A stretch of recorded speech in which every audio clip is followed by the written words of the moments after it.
కాకినాడ జిల్లాలోని ప్రభుత్వ జూనియర్ కళాశాలలో విద్యార్థులకు ప్రైవేట్, కార్పొరేట్ సంస్థలకు దీటుగా నాణ్యమైన విద్యతో పాటు అన్ని రకాల మౌలిక సదుపాయాలు కల్పిస్తున్నామని జిల్లా ఇంటర్మీడియట్ విద్యాధికారి జ్యోతుల రాంబాబు తెలిపారు. జిల్లా పరిధిలోని 14 ప్రభుత్వ జూనియర్ కళాశాలతో పాటు ఎయిడెడ్ కళాశాలను క్షేత్రస్థాయిలో పరిశీలించి తనిఖీలు చేపట్టిన అనంతరం ఆయన ఒక పత్రికా ప్రకటన విడుదల చేశారు. ప్రతిభకు ప్రోత్సాహం, సంక్షేమ పథకాల అమలు, విద్యార్థులను ప్రోత్సహించడంలోనూ, నిరుపేదలకు ఆర్థికంగా చేయూత అందించడంలోనూ ప్రభుత్వం ముందుందని రాంబాబు పేర్కొన్నారు. ఫీజుల నియంత్రణపై శాఖాపరంగా కఠిన పర్యవేక్షణ ఉంటుందని హెచ్చరించారు. ప్రభుత్వ జూనియర్ కళాశాలలు ప్రైవేట్ లేదా కార్పొరేట్ కళాశాలకు ఏమాత్రం తీసిపోవని, ప్రభుత్వం అందిస్తున్న ఉచిత విద్య, పుస్తకాలు, భోజనం మరియు ప్రత్యేక మెటీరియల్ సౌకర్యాలను ప్రతి పేద విద్యార్థి సద్వినియోగం చేసుకోవాలన్నారు. ప్రోగ్రాం ఏర్పాటు చేసి ఒక్కొక్క విద్యార్థికి 20,000 చొప్పున గవర్నమెంట్ కాలేజీలో, ప్రైవేట్ కాలేజీ విద్యార్థులకి 7,27,00,000 రూపాయలు గవర్నమెంట్ పారితోషికంగా ఇచ్చింది.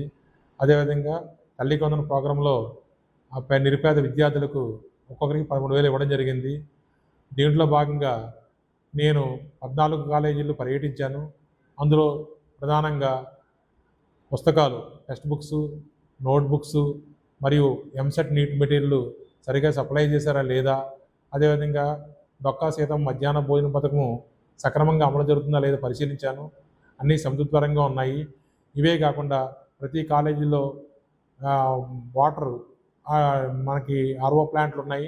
ఆర్ఓ ప్లాంట్ సరిగా సక్రమంగా పనిచేసేటట్లు, అందరికీ సక్రమంగా వాటర్ అందేటట్లు, శానిటైజేషన్ ప్రాబ్లం ఏమీ లేకుండా సరిగా ఉండేటట్లు పర్యవేక్షించాను.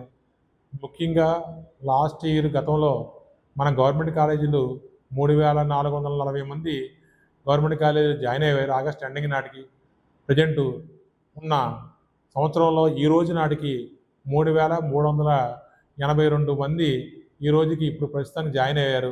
ఇంకా ఆగస్టు నెలాఖరు వరకు జాయినింగ్ డేట్ ఉంది కాబట్టి లాస్ట్ ఇయర్ మీద 10% ఎక్స్ట్రాతో విద్యార్థులు జాయిన్ అవుతారు. ప్రైవేట్ కాలేజీల కంటే గవర్నమెంట్ కాలేజీలు ఏ విధంగా తీసుకుపోవు. గవర్నమెంట్ కాలేజీల్లో అన్ని సౌకర్యాలు సక్రమంగా అమలు జరుగుతున్నాయని నేను పనితీరు చూసి సంతృప్తి చెందాను. 1-2 కాలేజీల్లో మధ్యాహ్న భోజన పథకం అనేది కొంత నాణ్యత సరిగా లేదు. దాన్ని కూడా పర్యవేక్షించి పై అధికారులకి, కలెక్టర్ గారి దృష్టికి తీసుకెళ్తున్నాను.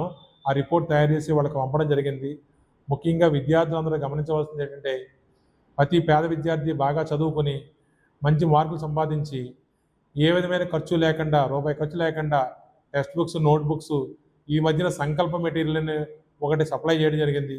ఆ సంకల్ప మెటీరియల్లో భాగంగా ప్రతి విద్యార్థికి ఇంటర్మీడియట్ పబ్లిక్ ఎగ్జామ్స్ తయారు చేసే విధంగా ప్రముఖమైన క్వశ్చన్లు దాని ఆన్సర్లు ఇవ్వడం జరిగింది.